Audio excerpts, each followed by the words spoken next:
From the Peterson Event Center on the campus of the great University of Pittsburgh inside Pitt Studios, welcome to the award-winning Pat Narduzzi Show. I'm Larry Richard with Panthers head football coach Pat Narduzzi.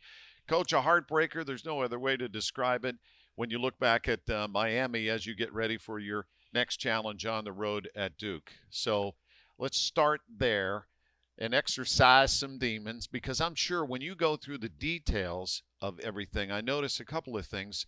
Your defense got stronger, certainly the second half, and you tied the game at 31, and things were looking good for a while. And you probably go back as a coach and see so many little things that could have changed the complexion of the game. Yeah, I mean, there's so many little. There's a play here and there on offense. There's play here and there and there and there on defense. Especially the first 10 plays of the game, that we didn't make a play, we didn't execute properly, and it cost you a football game. And those are the ones that you go back, and it's details everywhere. Whether it's a missed tackle on an inside zone where we just run by the thing. I mean, it's just there's plays all over the place, and we've got to soundly beat people. We can't wait to have an official make a call for us or anything else. We got to do it ourselves. So how did the team respond post? I know win or lose, you go through a program where you kind of go through that on Sunday and you turn the page.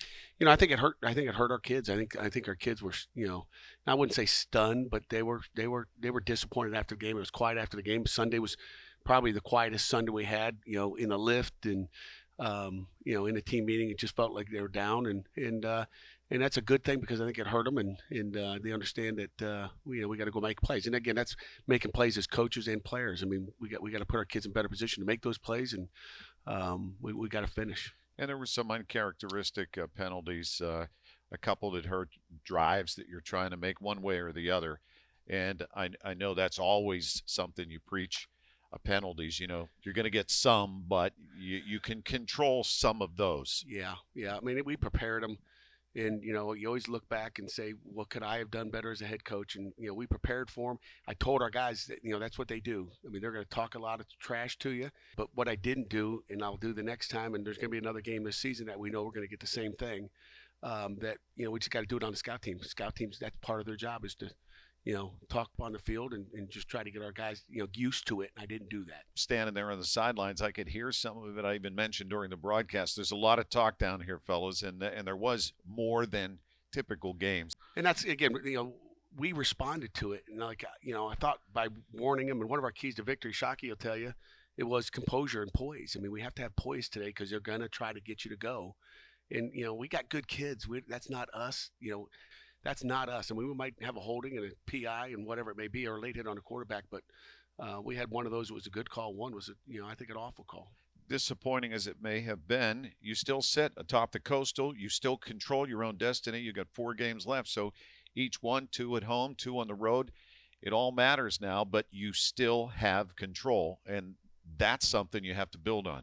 No question about it. And, it's the next game, and we've, you bring all these bad memories up today on this show here. You make me go back. Me and the team are going forward, but I understand for the show we have to do it. But but it's one game at a time, and Duke is a good football team at home, and I'm sure they'll be energized and ready to come after us. Every team, it looks like every game in the ACC is going to be a dogfight. That's just the way it is right now.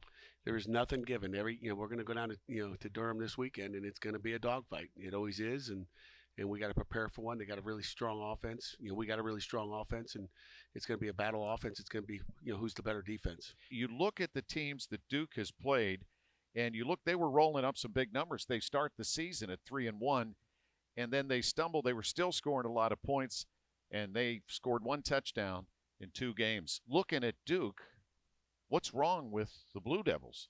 You know what? I don't know. But I think they're a really good football team. And I'll speak, offensively when you talk about scoring points. Their tailback, Mateo Durant, is a good football player. He might be one of the best tailbacks we saw this year. He hits the zone and he hugs it. I mean, he's a really good tailback. One of the things I think, they've done is put the ball on the ground a lot. I mean, they've fumbled the ball a lot. They've had turnovers. That's been one of their issues, at least on offense. They'll move down the field and then turn it over in the red zone or in the end zone. I think they've had 3 fumbles into the end zone. Okay. So, I mean, they're explosive on offense. They are real explosive. They've just fallen apart when it's gotten near the end zone or just turned it over. So Cutcliffe does a great job on offense. They move the ball. I think they're the 25th ranked total offensive team in the country. So we got an offensive juggernaut. I'm not sure the quarterback is what we saw last week, but we'll see. I think he's a darn good football player in the ACC. And Mateo Duran, he's just short of 1,000 yards rushing for a team that's really struggling. And David Cutcliffe in his 14th season, they have a lot of stability there, but obviously they're struggling. That's a smaller program. The footprint there's, their focus seems to be on, people will tell you, basketball, but they've produced some good football teams over the years under him. They really have. Cutcliffe is an outstanding person. He's a guy I really enjoy in the off season. Whether it's an ACC meeting, he's a guy that you can sit down and talk a lot of football and a lot of life with him because he's done a lot of different things throughout his career. So I've got a ton of respect for Dave Cutcliffe. He's one of my favorite coaches in the ACC, and again, I have a lot of respect for what he does as a football coach. So they'll be ready to go. And like I said, their offense is explosive. Their defense is giving up some yards and some points this year, and that's something that is going to be the matchup, our offense against their defense. Yeah, he's known as a quarterback guru, right? No question about it. Peyton Manning coached him up, and he's had a bunch of them. The starting quarterback for the Giants, if he's not hurt right now, he might be hurt, was another guy we faced through the years at first rounder as well. It's a great football environment. When we come back, Coach's special guest is wide receiver Shockey Louis. You're listening to the Pat Narduzzi Show, presented by Dollar Energy Fund on the Pitt Panthers Radio Network.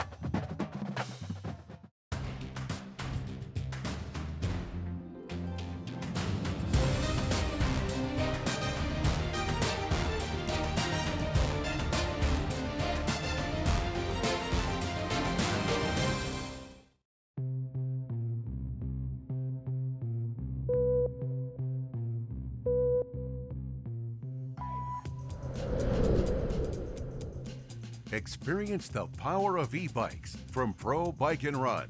Pittsburgh's hills are no match for e-bike power. Go farther, go faster. Pro Bike and Run has the largest selection of bikes in Pittsburgh. We have the bikes. Stop by a store near you. When you're ready to buy a home, start your search at howardhanna.com. You'll be the first to see new listings, find similar properties, and connect with a local Howard Hanna agent. Get started today at howardhanna.com. Being home. And Coach Narduzzi's special guest this week is wide receiver and senior Shockey Louis. Good to see you. Good to be here, man. I'm happy to be here, excited. Do you guys, I was thinking, do you hold a football? I mean, when you're sitting at home or whatever, you always have a football with you? Because I always thought your mind is mapping that out in a million different ways so that, when game time and you're in those combat catches, you come up with a ball. I always try to keep a ball in my hand just to squeeze it, feel how I feel. Always toss it around, catch it, working on my hand-eye coordination, stuff like that. And how about playing with Kenny Pickett? What can you say about your quarterback? Man, Kenny Pickett, a dog, man. I love playing with bro, and he brings the best out of me, and he's a great leader for sure. And you have quite a receiving core going here. Yeah, one of the best in the nation. Yes, sir. And I would imagine you're looking forward to this next game at Duke. And what are you looking for when you look at your opponent's defense for yourself? I know Coach says get your mind right, but he also says get your eyes right. Yes, sir, for sure. They're real aggressive at the line, so we've been working on releases and our hand work so we don't get caught at the line. And once we pass them, I don't think they'll be able to keep up with us. Explain that. When you are at the line, they're allowed to do what to you before you take off, otherwise they get flagged. Tell them how unusual they are compared to what, last week or the week before or anybody this year, right? Yeah, so a lot of people have been playing us off, really. They haven't really been pressing us too much, or when they do press, they inch and mirror, they don't really put hands on. But Duke, they real good at putting their hands on, getting one hand jam, just to mess your release up.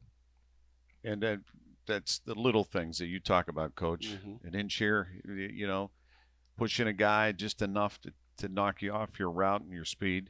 It seems like your quarterback, though, is pretty good at working through those. Yeah, for sure. He's nice. So you talk about in a receiver situation, sometimes there's an empty set, there's no running back. Sometimes, what's your job? You know, when the ball not coming my way, I try to do the most I can to bring success to the play. You know, just go out there and do my job every time. You know, and get open. Try to create as much space at the top of my route as I can. You know, just stuff like that. How does it feel when you score a touchdown? It feels real good because it don't happen all the time. You know, but when it does happen, it's like I really appreciate it. Feel me? Like, I mean, that's why you do. He's going to have one do. this weekend too. I think so. This weekend he's got one. It's going to be a big day. That's why I brought him on the show today, because it's going to be a big Saturday for Shockey. You feeling it? yeah, I'm feeling it. How did you guys respond? You know, after last week, looking forward to. I'm sure you can't wait to get out on the field. Yeah, we definitely can't wait. We feel like we fell short. We wish we could play them again, but we can't. So we're moving on to the next one. I don't want to put you on the spot, but this team has had some challenges with drops over the past couple of seasons. But a big change this year. What's the difference? I feel like the emphasis that Coach Marion puts on it, like just putting all the drops in front of us on the board, really challenges us. Like you don't really want to end up on the board with the drops, the most drops. You feel me? So it just pushes us to go harder, really work on our craft with catching, work on how to catch better and stuff like that. Well, it seems to be really working. So that's your mindset, and it has been a game changer, Coach. I don't have to tell you. It really has. And, you know, I thought maybe part of his answer when you asked that question was going to be some of the ball drills and some of the different drills you do with the DBs, you know, just in that, you know, you don't have to go run, you know, a post route to see if you're going to catch it or drop it. But all those little drills you did, we haven't done those in the past, have we? Yeah, we never did ball contest drills, but we started doing ball contest drills where the DB got their hands on our face and we just catch it over them. So. And I noticed, you know, those contested catches come down with a lot more of those too this year, which obviously is huge. So feeling pretty confident. It's obvious your quarterback's confident in you guys too. Yes, sir. You notice that? Mm-hmm.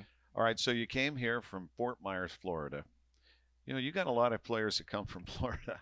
How do you get them to come north? What was it about the University of Pittsburgh that got you to come here?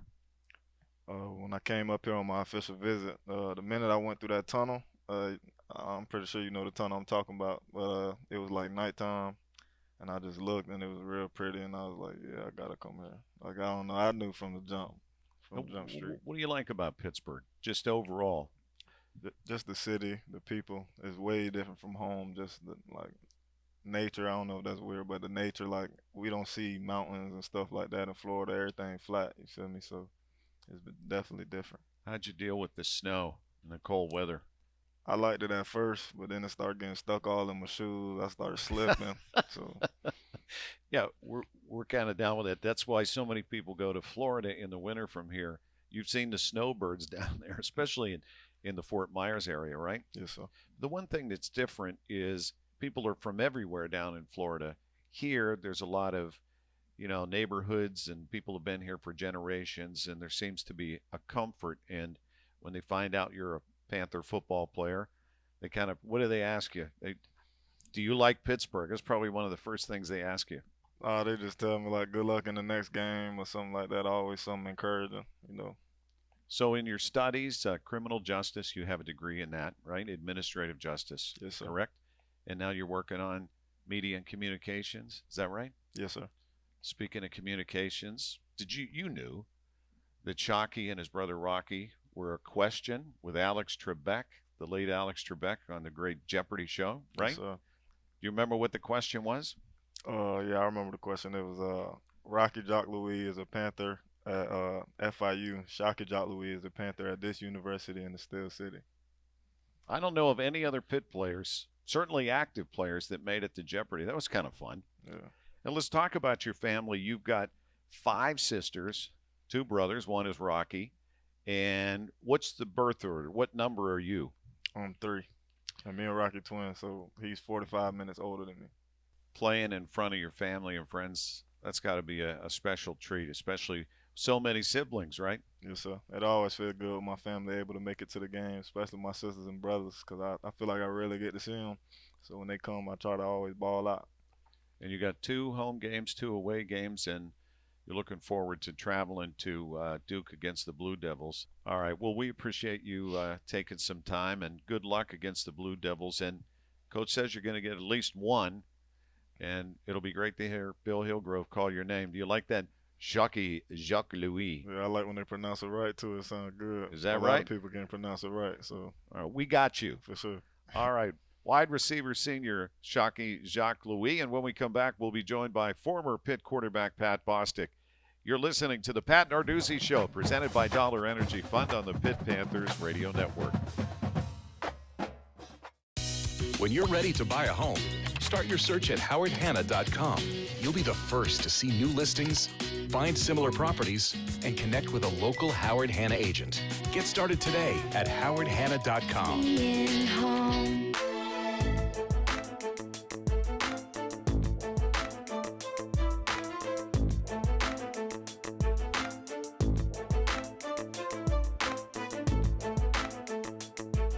Stick together, attitude and effort all day long, okay? And we go Pitt tough.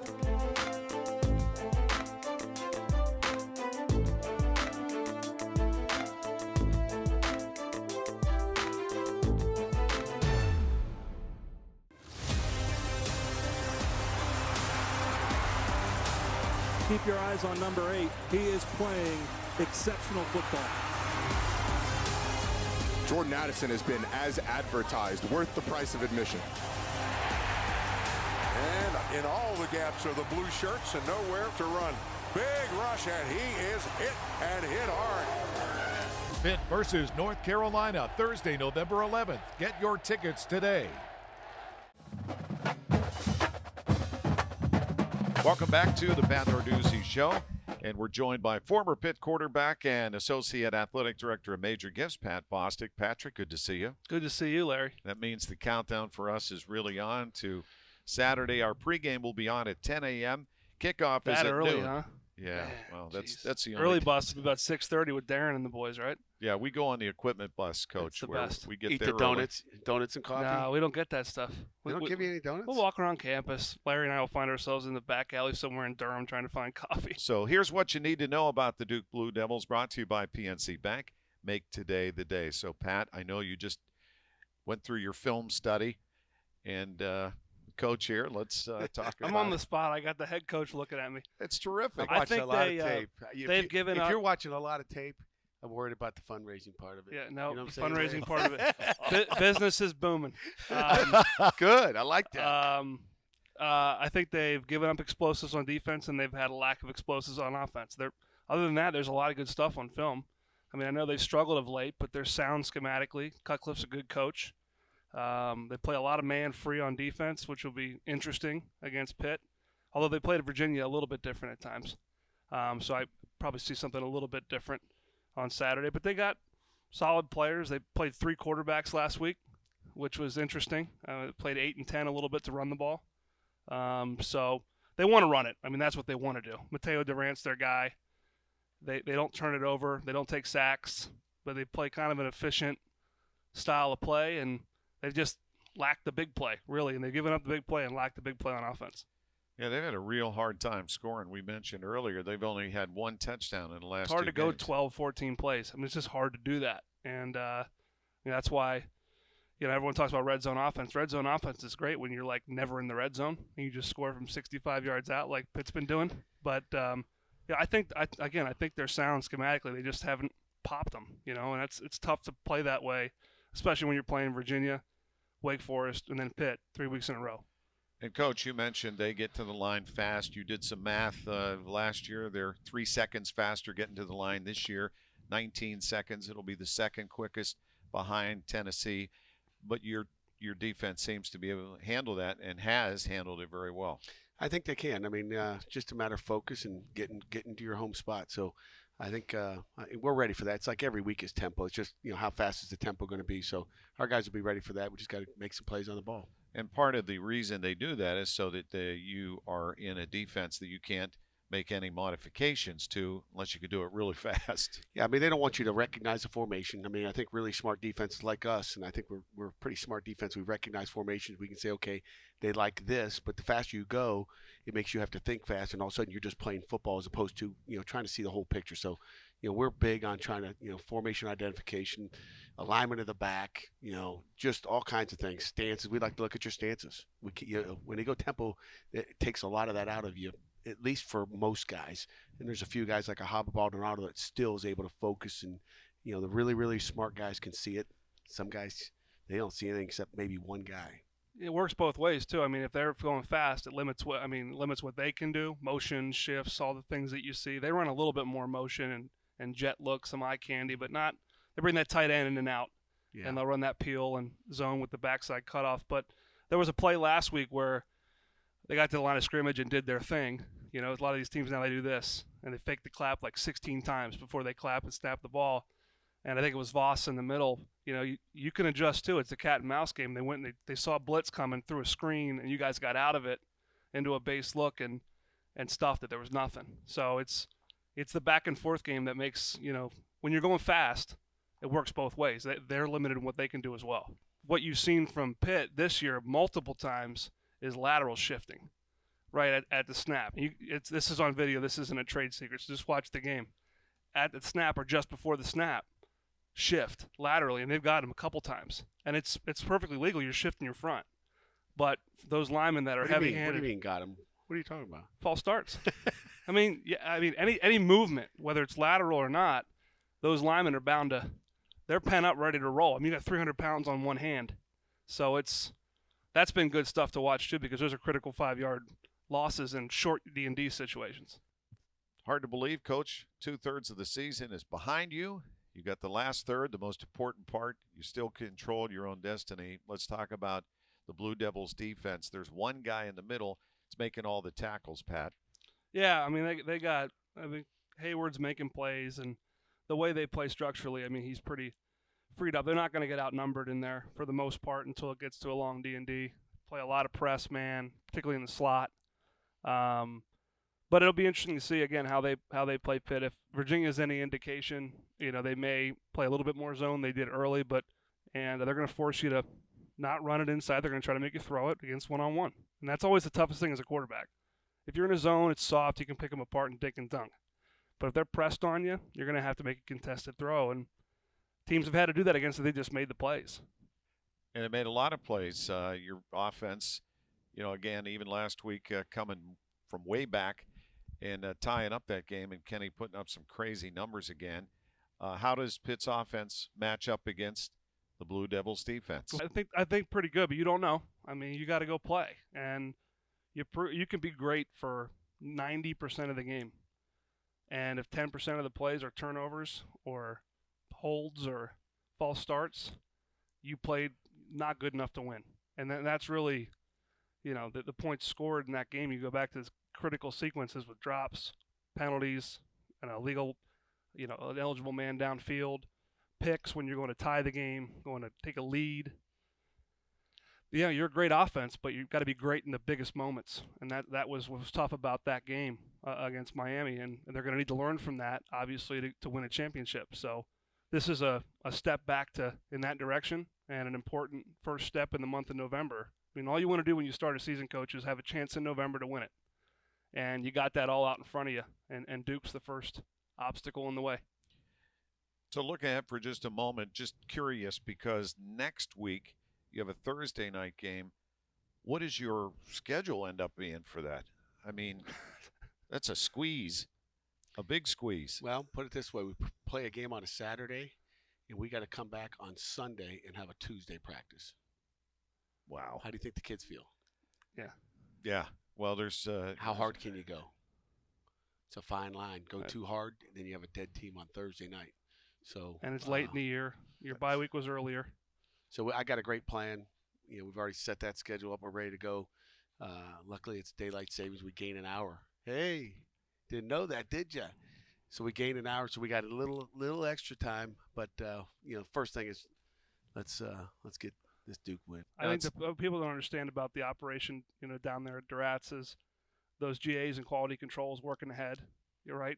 You did this back in your days. That they're running cards for practice this week against Duke, and then you're breaking down Carolina for next week, so that when the coaches get on that plane, you're ready to go. That game is broken down. They're ready to go, and it's everything's in the can, so you can get going on Sunday. So And this is one of the weeks you got to be way ahead. You got to be way ahead. So it's like it's got a trickle down effect, and inevitably there's a lot of people that don't get glamour on game day, that do a lot of work to try to get information in a digestible format for the coaches, who then strain it down for less for the players. So it's just a process. Coach speak, but Bill Cowher saying there's a fine line between winning and losing.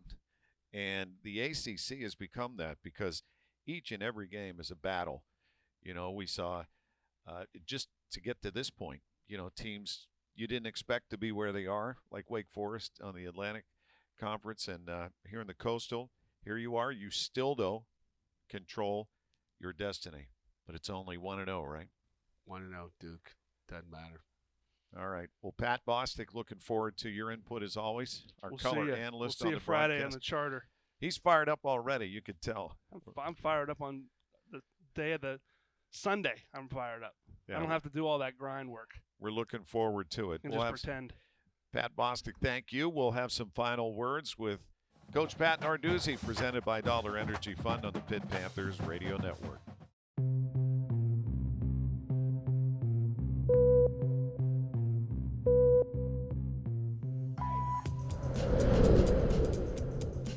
Experience the power of e-bikes from Pro Bike and Run. Pittsburgh's hills are no match for e-bike power. Go farther, go faster. Pro Bike and Run has the largest selection of bikes in Pittsburgh. We have the bikes. Stop by a store near you.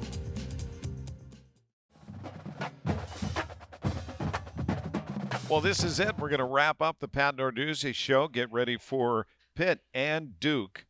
Pitt ranked 25th with the college playoff poll. They came in as part of the conversation, part of the mix nationally. Duke is 3-5, 0-4 in the ACC. But Coach, you think they're better than their record? No doubt about it. And watched all their games this year, and they're a good football team. They start off beat a great Northwestern team, beat Kansas, who's athletic as you look at them, and we'll find out what the matchups are Saturday at noon. And coming off last week, your guys responded the way you want? Yeah, they sure have. We had a great week of practice, and we got one more practice tomorrow, but we've had 2 really good days. And you're back to a noon kickoff. Doesn't change a whole lot, does it, for you? Not really. I think our kids like the noon kickoffs better. They get up and go, and we practice in the morning, so it fits us well. What happens on a perfect Thursday? Perfect Thursday. Everything's supposed to be perfect. So we expect, the big thing is we want everybody to stay off the ground. We don't want to have any injuries on a Thursday. We've seen that before where a scout receiver will jump up for a ball, DBs get tangled, someone goes down. You're going, are you kidding me? So, first of all, it starts with our scout team, our rocks, of just staying off the ground, being where they need to be, give us a great look, but don't go so hard that we're knocking people down. But it's, fitting the right gaps on defense and timing and throwing the ball and catching the ball. Looking forward to Saturday in Durham, North Carolina. It's Pitt and Duke. Good luck, Coach. Hail to Pitt. Thanks, Larry. And thank you for joining us. We want to thank our executive producer, PJ Kamanchik, Amanda Soleil producing here at the Pete, Cale Burker back at Master Control and his game day contributions. Pitt's Paul Bartow and his team. They always do an outstanding job with all their productions. Special thanks, as always, to Executive Associate Athletic Director, Media Relations, E.J. Borghetti, who fed me the Alex Trebek, What is Shockey, Louis, and Rocky. Thanks for that, E.J. Pitt Beyond the Script, Saturday, AT&T Sportsnet at 10:30, plus the Pat Narduzzi Radio Show on TV at 4:30 and Saturday morning at 10. You've been listening to the Pat Narduzzi Show on the Pitt Panthers Radio Network.